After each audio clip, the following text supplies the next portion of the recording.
Hello, Internet, and welcome to my live reaction for School Live Chapter 59. After 6 months, School Live is back. When we last left off 6 months ago, the School Live Club had invited Aosoi around, the scientist from St. Isidore University. They were headed to Randall Pharmaceutical, where on the way, Miki had found some kind of notebook, and she left a letter about all their hopes for the future. Yeah, that's where we left off 6 months ago. So let's jump right back in. Our first page is a bunch of Kurumi fan art. And I'm always here for more Kurumi. Loading. Got more fan art.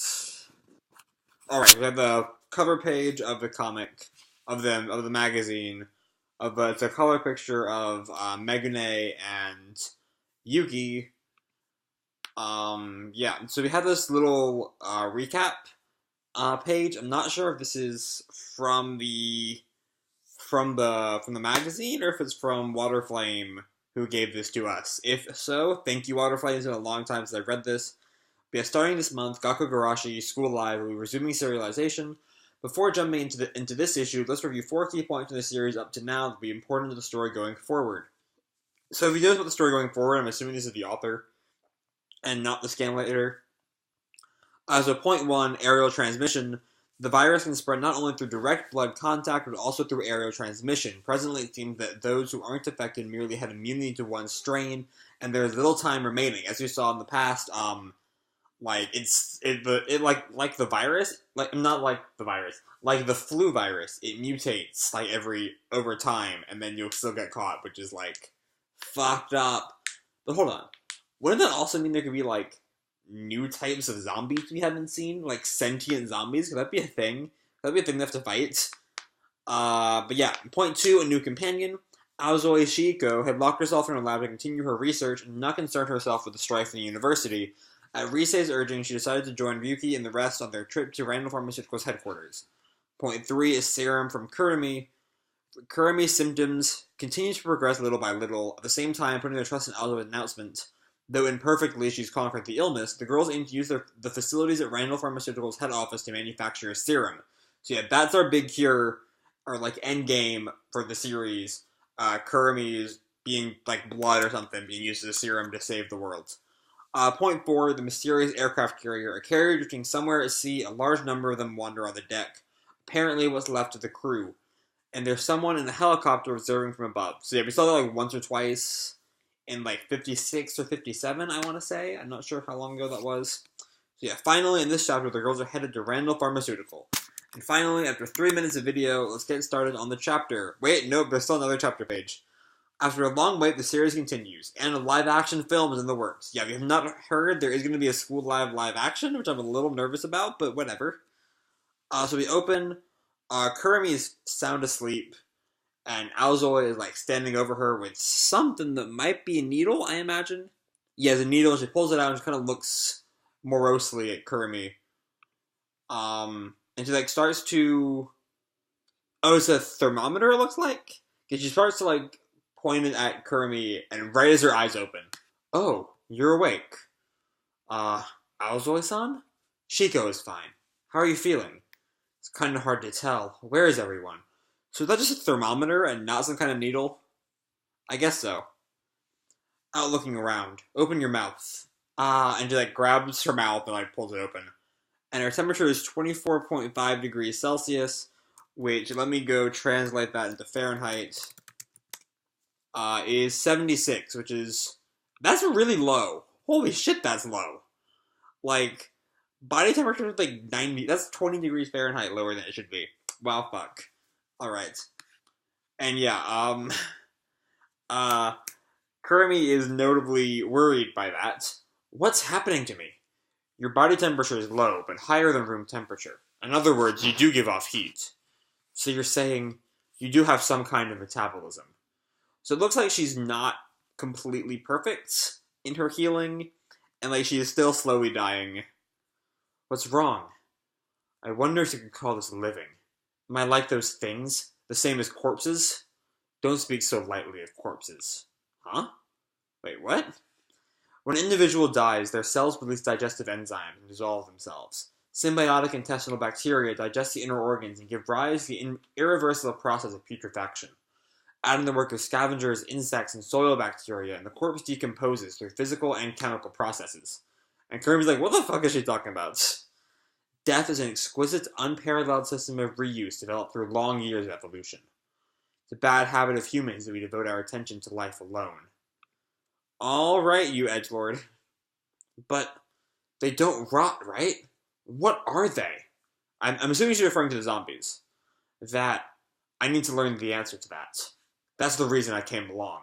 Oh shit, they're already at Randall. I think it would have been at least a couple more months till we got there. But yeah, we're like already at Randall's doorstep. And by at their doorstep, I mean Miki is literally walking up to their doorstep as we speak.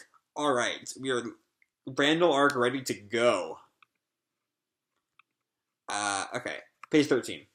And she looks inside, and the zombies are like littering the lobby. This way's no good. If anyone is still alive, they must have made another entrance. And she sees out of the corner of her eye another zombie like walking by, and for whatever reason she chooses to follow it. Does not seem safe, but oh, she found a ladder. Found it. And it cuts to the middle of the night, and they've attached the glow stick to like a street lamp to like attract the all the zombies away as they all drive away. And they drive right up to the ladder. There. Kurumi-chan, can you make it? And all the girls are looking at the ladder, and Kurumi, like using her shovel as a cane, it looks like drags herself to the ladder. I don't think I can make it. It'll be fine. Wait here. And Miki like tied a rope around her waist of some kind. And she starts to climb up the ladder with Miki and Yuki go, as the rest of the crew waits down below. And she looks down, and she sees Yuki's smiling face. And she, like, hardens her resolve and climbs back up to the windowsill. And they both, and she turns on her flashlight and, like, lands on the floor.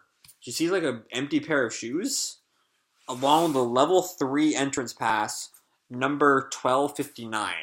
So I'm assuming somebody left a bunch of clothes here, but I can't imagine why. And they're all, like, neatly folded. Like, they weren't thrown away in a rush. So I don't know what that's from. But yeah, they both notice it. Okay, let's do this. Ready, set, go. Oh, outside. Oh, they've got, like, Aosoi, Yuki, and Miki are on the floor, on, like, the floor they're going to. And Yuri is on the ladder helping pull Kurumi up. They've also got strapped to some kind of pulley system. Heave ho! Heave ho! Heave ho! And yeah, they pull up Kurumi onto... They reach the floor, the upper floor. And Yuri kind of helps Kurumi get up. Thanks.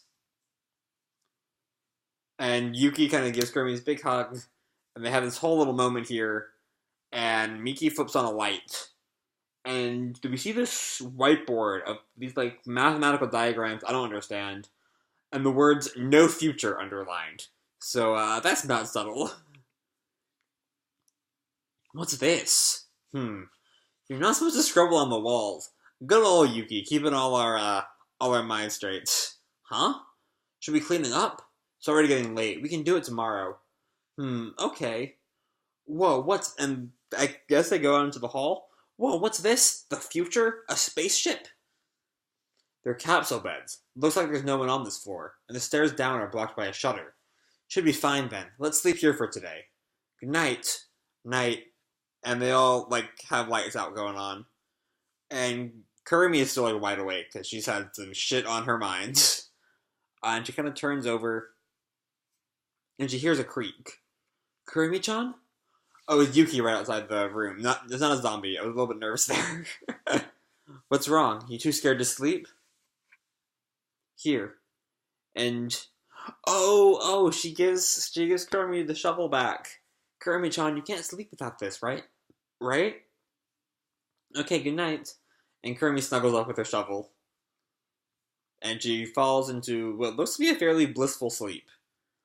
And then we cut to Aosoi, who is walking down a dark hall, and she turns the lights on.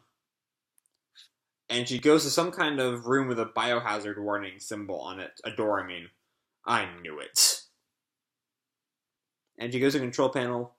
Beyond this point is a restricted area. Please present your security pass to continue. And that's it. That's chapter 59. We do have some chapter notes that I will read now. When Miki and Yuki climb to the top of the ladder and find shoes and clothing, this has a meaning you may not be aware of. I'm not sure if it's just for Japan or if it exists in any other Asia-based culture society, but it's normally something done before jumping. Oh. So it's a suicide. Okay, that definitely changes my reading of that scene. And then we have another note of the board. Above the no future line, there's the letters QED, which is an acronym for the Latin phrase Quod erat demonstrandum, meaning something along the lines of what was to be demonstrated, what was to be shown, or more loosely, thus it has been demonstrated. So the above is saying something like, thus it has been demonstrated, there is no future. So it's like mathematically proved that the world is gone. That's absolutely. So yeah, this is kind of a game changer in all honesty.